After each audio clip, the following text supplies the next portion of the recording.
Hi everyone, मी विजया आणि स्वागत आहे तुमचं माझ्या यूट्यूब चॅनलमध्ये. तर 4-5 दिवसांसाठीची आहे ना भाज्या वगैरे घेऊन आलेली होती. 4-5 दिवस तर तसं जाणार नाही आहेत, मला माहिती की 2 दिवसांचं सफिशियंट आहे. काय असतं ना, टिफिनसाठी खूप भाज्या लागत असतात. टिफिनला आपण काहीही देऊ नाही शकत आणि मुलं काहीही खात नाही. त्यांच्या ठरलेल्या गोष्टी असतात, हेच खाणार तेच खाणार, तेवढ्याच भाज्या आपण आणत असतो आणि त्यांच्या आवडीनुसारच आपली आवड बनलेली असते. म्हणतात ना की एका आईसाठी ना तिची स्वतःची काहीच आवड नसते, तिचं सगळी आवड तिच्या मुलांवर डिपेंड असते किंवा फॅमिली मेंबर्सवर डिपेंड असते.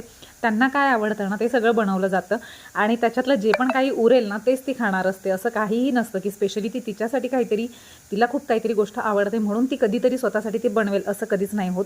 तिचं असं असतं की हां, एक आई म्हणून आणि ती गोष्ट ॲक्च्युली ना आपण आहे ना खूप प्रेमाने स्वीकारलेली असते. ते ॲक्च्युली जबाबदारी नसते आपल्यावर किंवा आपल्यावर कोणी असं बर्डन टाकलेलं नसतं, ती लादलेलं नसतं की हेच करायला पाहिजे. नाही, ते ॲक्च्युली प्रेम असतं आपल्या फॅमिलीसाठीचं, मुलांसाठीचं, आपल्या फॅमिली मेंबर्ससाठीचं की हां, आपण जर छान काहीतरी बनवलं त्यांच्या आवडीचं तर ते पोटभर खातील, उपाशी नाही राहणार. हा त्याच्यामागचा हेतू असतो. आणि खरंच सांगते ना, स्त्रीचं जीवन आहे ना, आपण असं म्हणतो की खूप स्ट्रॉंग दिसणारी स्त्री जेव्हा बाहेर खूप स्ट्रॉंग आहे, म्हणजे जेव्हा जगासमोर आहे ना एक पर्सन म्हणून, खरंच स्त्री खूप स्ट्रॉंग असते. म्हणजे कामाच्या ठिकाणी असेल, वरिष्ठांनी कधी काही बोललं असेल किंवा स्टाफमध्ये कोणी काही बोललं असेल तर तिथे एकदम स्ट्रॉंगली व्यवस्थित राहणारी, 100 वेळा सॉरी म्हणणारी व्यक्ती. त्याच्यानंतर चेहऱ्यावर एक क्यूटशी स्माईल ठेवणारी, कोणी कितीही रागवलं बाहेर तरीही चेहऱ्यावर एक छानशी स्माईल.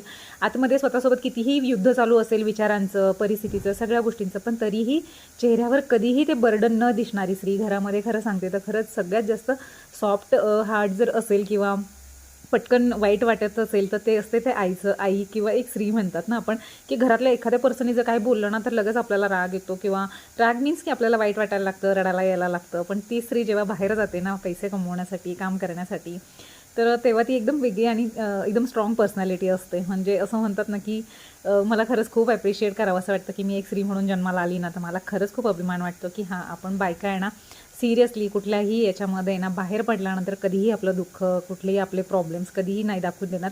चेहरा इतका शांत असतो ना आपला बाहेर की कधी कोणाला जाणीव पण नाही होणार की आपल्याला काही प्रॉब्लेम्स आहेत, आपल्याला काही अडीअडचणी आहेत असं. आणि घरामध्ये मात्र ठीक असतं की आपली अगदी छोटा आपला मुलगा बोलला ना तरी आपल्याला वाईट वाटायला लागतं. अशी एक मुळमुळी पण बाहेर स्ट्रॉंग पर्सनॅलिटी असणारी एक स्त्री, आणि ती मी असल्यामुळे मला पण खूप छान वाटतं. तर कोथिंबीरीच्या वड्या बनवायच्या आहेत म्हणून कोथिंबीर पहिले निवडून घेते आणि कोथिंबीरीच्या वड्या बनवते. खूप दिवस झाले मुलांची फरमाईश असते, पण प्रत्येक वेळी मी त्यांची फरमाईश कंप्लीट नाही करू शकत, पण प्रयत्न करत असते की हां, जेवढं शक्य होईल तेवढं मी करून देईल त्यांना खाण्या वगैरेसाठी. तर चला भेटूया नेक्स्ट व्हिडिओमध्ये. Bye bye, take care.